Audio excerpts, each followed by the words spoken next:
你啲警號啊！呢個最大聲啊！捉住呢個。呢個最大聲。而家唔係我唔俾你入去，影住佢。今日阻攔我入翻屋企，你哋都唔管。佢哋阻住我翻屋企，你都唔管。你唔好係發脾氣，發脾氣都冇用。唔好嘈，你發脾氣你有用啊？唔係你哋知唔知你係乜白知唔知啊？你可以錄低嘅。唔係我問你啊，我錄低有咩用先得㗎？屌你係執法者，我錄佢做咩柒啫？你唔係同佢有親事嘅係。我唔係同佢有親，又唔係你同佢有冇親？我唔理。係咪先？咁我問佢咯，嗱，我而家問你啊，你嚟執法㗎嘛？係咪？我執法人，我收晒街度嚟拆遷。街度拆遷，最大聲啲。啊！佢唔係正式工作人員，揸住槍嘅。第一，佢哋OK，佢哋唔係打嗱冇打住警察，兩個打警察就唔得啊！嗱，我同你講，佢哋嚟拆遷，我第一時間問佢有冇施工許可證，冇；有冇正式工作證，冇。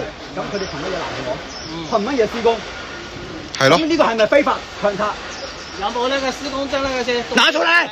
施工許可證拿出來！有沒有？拆遷許可證拿出來！拿出來！那個手機也可以。拿出來！你咁樣最大聲，人攞出嚟！他媽的，這個是工作證嗎？媽的，這個是工作證嗎？那麼這是工作證嗎？啊，這個就是拿施工證出來。這就是工作證。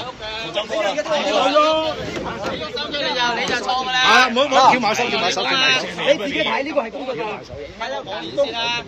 睇下趕動就按照他，咁啊。按照我問題啊！你說的嗎？我說的怎麼樣？你過來，我同你我也過來啊！你要過來過來，你是什麼人？你這樣，哎，冇走，過嚟，共產黨在那。冇走，你惡咩啊？我頂你個肺啊！你個仆街！你出嚟啊！你出嚟！